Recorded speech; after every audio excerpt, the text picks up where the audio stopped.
How's it going, everyone? Mike the Warhost here, and today I'd like to talk to you about contrast paints, because I really like striking when the iron is hot, apparently. I wanted to get this video done sooner, but these have been rather tricky to get hold of after their initial launch, and I didn't want to deal with ordering online and finding all the paints that dried out after going through the postal service in the Arizona summer heat. I also wanted to spend some time getting used to how they work before talking about them. I'm still a tiny YouTuber and not important enough to get any review copies of anything, so I had to wait like everyone else. Now, enough small talk, let's get right to it. According to GW, contrast paints are a quick and easy way to put down a base coat, shade, and highlight at the same time when used over a coat of their contrast-specific spray primers. The two colors, Wraithbone and Gray Seer, are also available as regular base paints for touch-up work in case you accidentally splodge some contrast paint on areas it's not supposed to be. The contrast system is aimed primarily at newer players and people looking to cut down on the amount of time it takes to get an army ready for the tabletop. The real question is, does it live up to the hype? The answer? Kinda. Let's take a look at a few examples I've done to show what contrast can and can't do. To start things off, I grabbed Moonswift here, primed her up with Gray Seer, and went to town with the colors I had on hand. And I have to say, it's not too bad. I obviously wish I had more colors on hand at the time, but this is a decent base coat and shade. I'm particularly happy with the way Fire Slayer Flesh looks for the exposed skin, though I may go back and add some more highlights. I left her Axe Blaze black for the time being, as I intend to go over those with a regular metallic paint when I get back to her. Bolstered by this initial success, I decided to move on to a different type of model to see what I could get. I painted half of the Spirit Totems with contrast paints and half with regular GW paint. The contrast models were primed with Gray Seer, and the regular models were primed with black and a Zenithal white spray. I painted the contrast totems first with an all-over coat of Wildwood straight from the pot, and learned my first lesson. The darker paints are much thicker than the lighter paints and will require some thinning. I had some difficulty getting an even coat on the larger totem, but the smaller ones were less of a concern.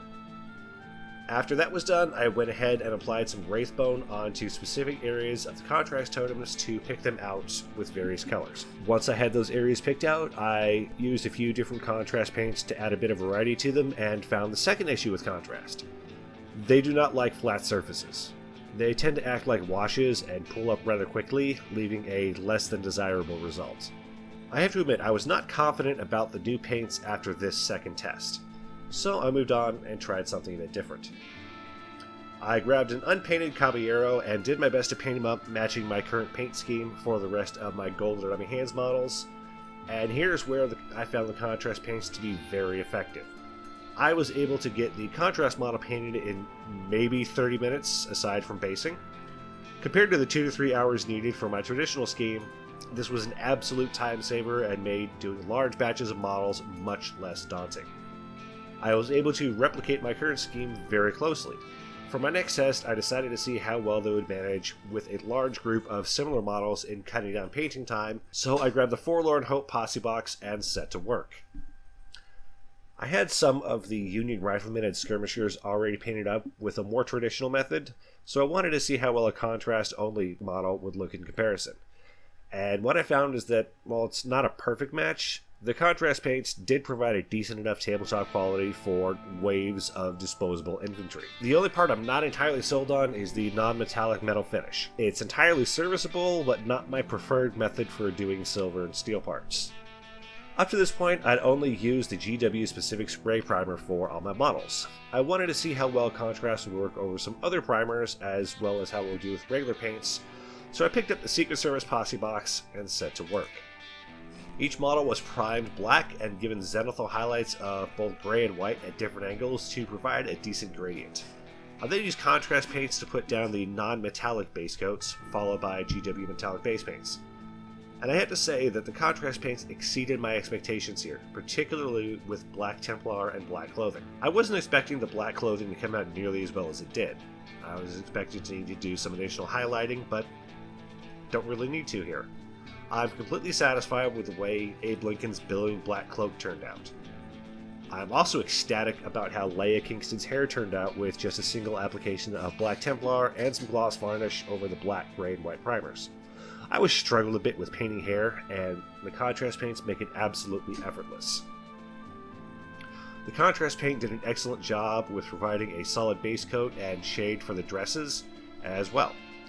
I did end up going back and adding some extra highlights on the skirts here and there, as well as the leather bits.